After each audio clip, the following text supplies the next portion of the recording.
Kami mau merenungkan firman-Mu. Terima kasih atas puji-pujian. Terima kasih atas firman Tuhan sebelumnya. Terima kasih atas lawatan-Mu pada hari ini, pada pagi ini juga. Sebentar kami akan renungkan firman-Mu. Biarlah Roh Kudus memenuhi hati dan pikiran kami, agar kami semakin berserah, semakin yakin, karena Engkau Allah yang lebih tahu. Terima kasih Bapa. Berfirmanlah, kami siap mendengar. Di dalam nama Yesus kami berdoa. Amin. Salam. Shalom. Iya.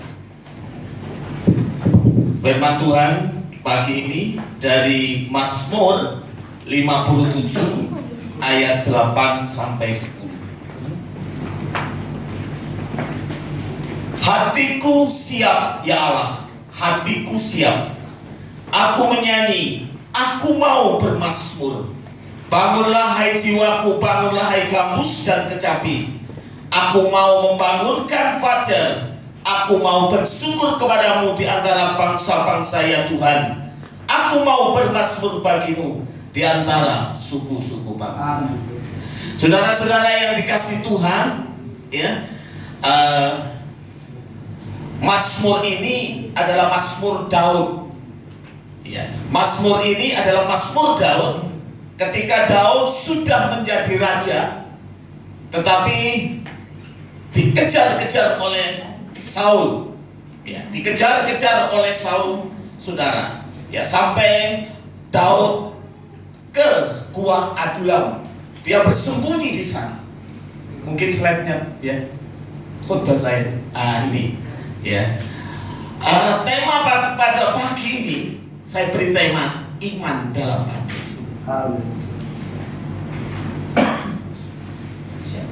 Ya, dan nyambung ini. Next slide.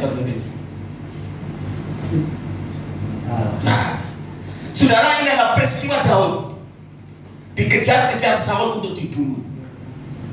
Daud berusaha menyelamatkan dirinya ketika ia lari dalam gua. Saudara, Daud ini sudah dipilih Tuhan jadi raja. Namun dia belum menjadi raja. Dia belum menjadi raja Israel. Saudara, seolah-olah Tuhan ini kok diam saja. Niat enggak sih Tuhan itu manggil saya atau milih saya jadi raja? Niat enggak sih? Saudara, seringkali hal ini terjadi dalam hidup kita.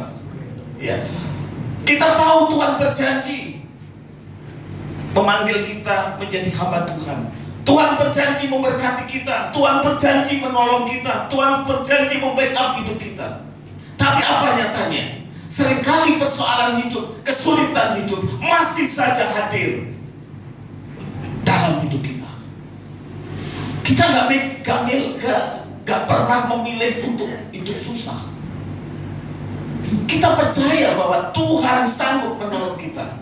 Tetapi saudara, sepertinya apa yang terjadi dalam hidup kita ini biasanya bertolak belakang. Apa sih maksud Tuhan seperti ini? Seolah-olah Tuhan diam saja ketika Daud menerima perlakuan Saul. Ada apa? Ada apa? Ini alasannya.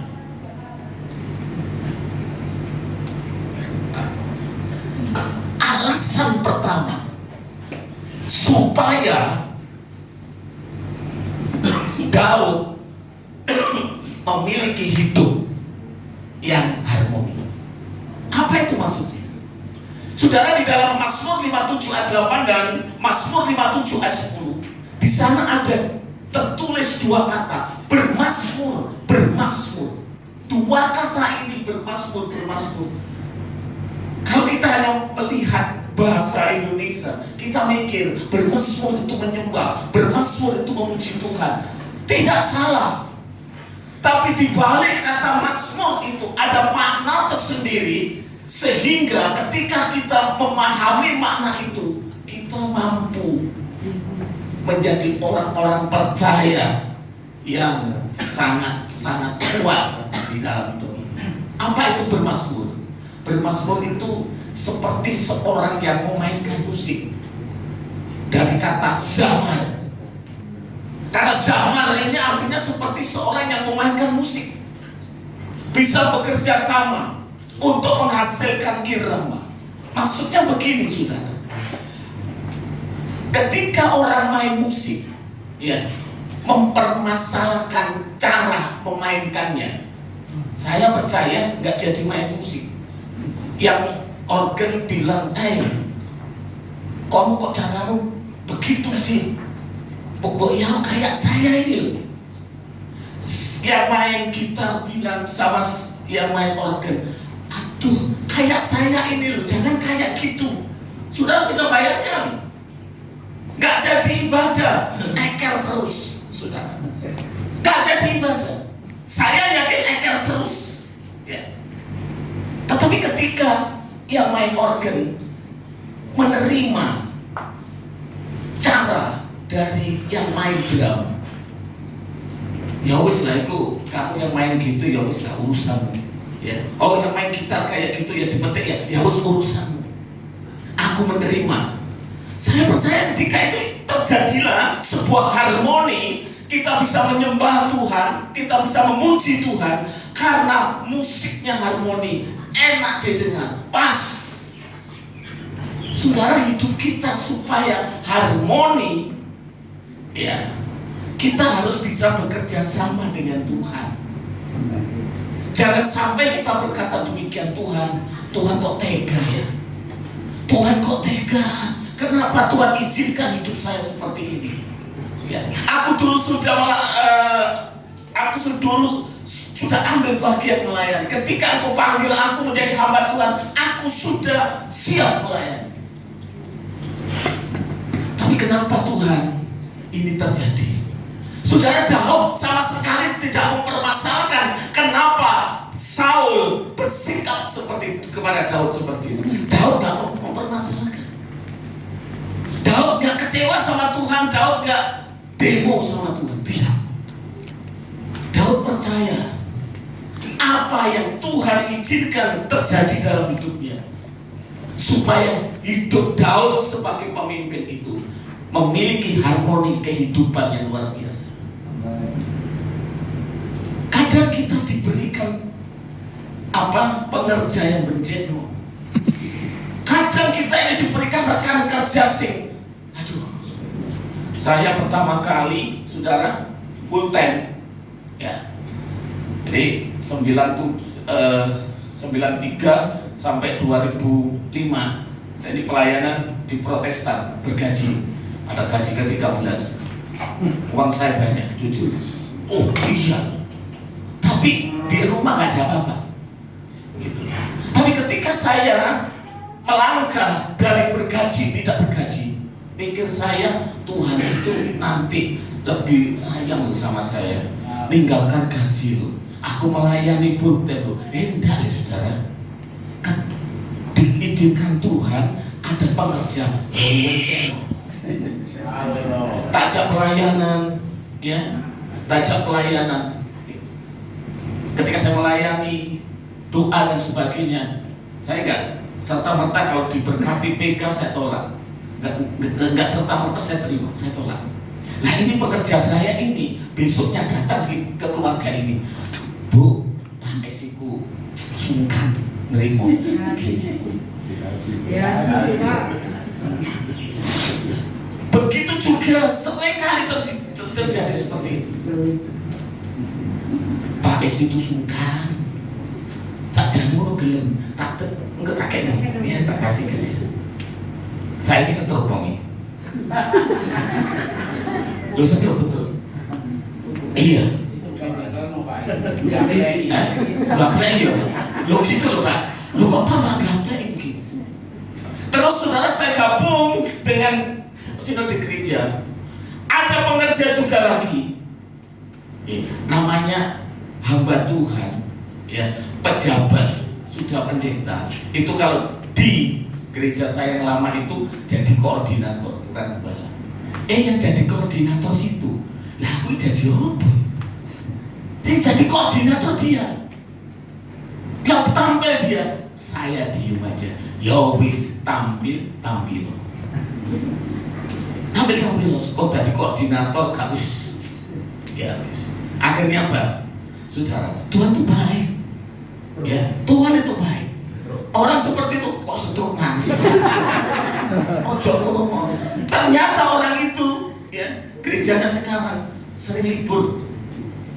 Yang weekend ke tempat itu, saya tanya, gimana pelayan gitu? Oh, gak ngerti Pak. Spray peto minggu, pelayanan pray. Tanggal merah. Oh, tanggal merah. Iya, minggu kan tanggal merah. Saudara, tetapi saya tahu kenapa Tuhan izinkan saya ketemu dengan orang-orang becek seperti itu. Tuhan uji kesabaran saya, Tuhan uji ketulusan saya. Dan saya belajar tidak mempermasalahkan mereka. Dan saya belajar tidak mempermasalahkan kenapa Tuhan izinkan hal itu terjadi. Tunggu batuk Pak Stephen, katanya tadi kalau saya sudah batuk korbannya berhenti. Muncul lagi ya.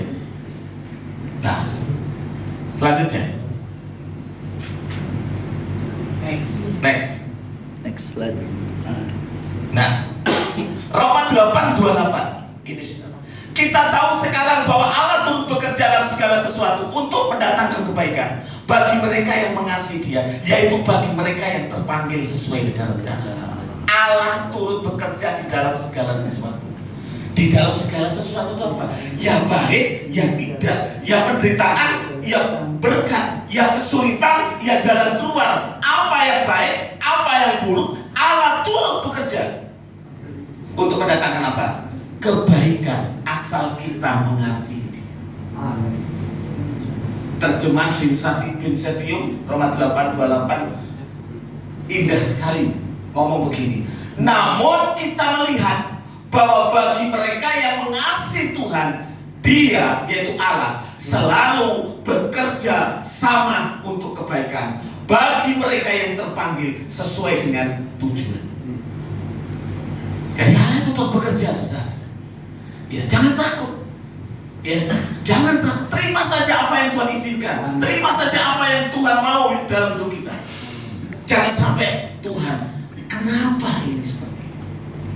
Saya kalau berdoa, saudara, karena ayat ini, saudara, saya kalau berdoa sering begini, Tuhan, kalau penderitaan ini adalah membawa kebaikan bagiku, jangan kau angkat, tapi berikan aku kekuatan. Itu saudara, belajar jadi hamba Tuhan sakti. Jadi jangan jadi hamba Tuhan cengeng. Ya, nanti ada masalah sedikit, tulis status di Facebook, tulis status di ini, tolong doakan. Ya, keuangan saya lagi ada kekurangan. Nah, ya, lah kalau doa kenapa di Facebook? Kenapa dipakai status, saudara? Ya, kenapa? Kita punya Tuhan. Dia sanggup menolong kita, Dia sanggup memberkati kita. Dia Allah yang turut bekerja dalam segala sesuatu untuk mendatangkan kebaikan. Asal saudara dan saya mengasihi Tuhan sungguh-sungguh. Kalau kita tidak mengasihi Tuhan, jangan harap Allah turut bekerja untuk mendatangkan kebaikan. Justru hukuman.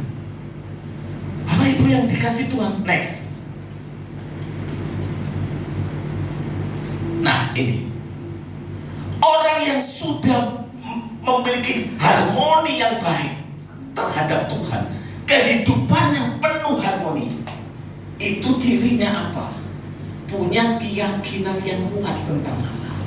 Hatiku siap, ya Allahku. Hatiku siap. Aku mau menyanyi, aku mau bermazmur. Apa itu siap?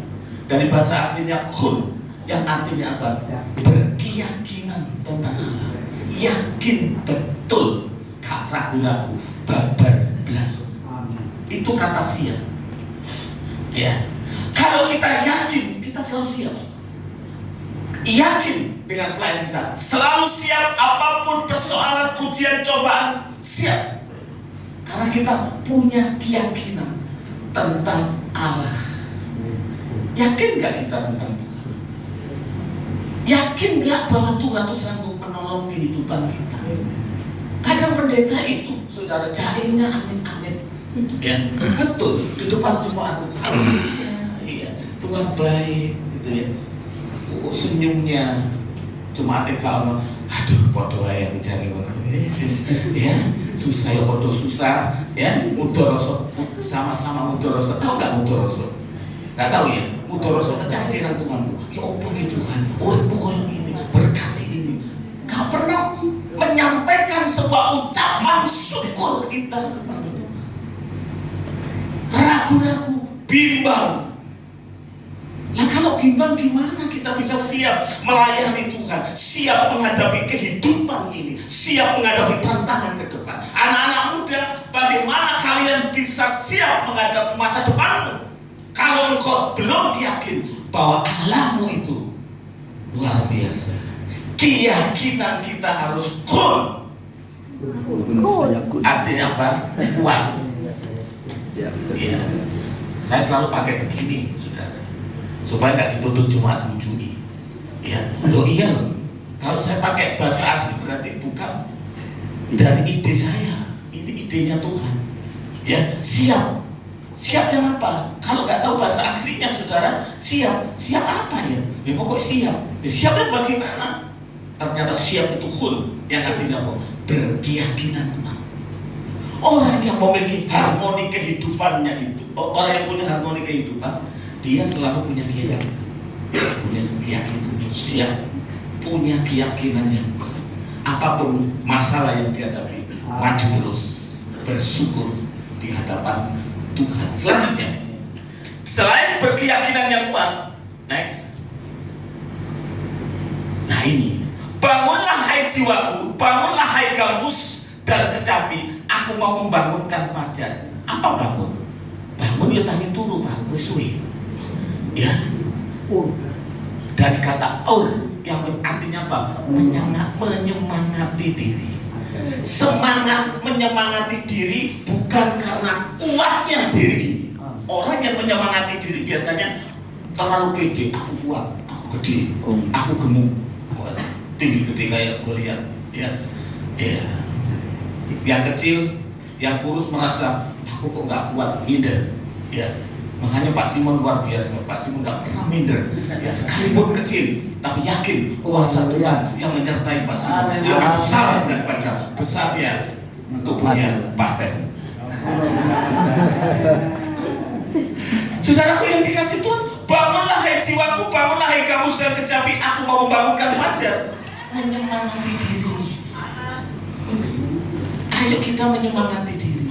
Jangan nunggu teman menyemangati engkau.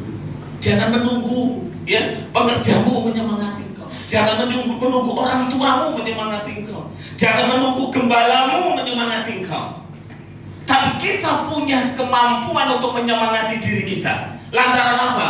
Diawali dengan keyakinan yang kuat bahwa Tuhan sanggup menolong kita.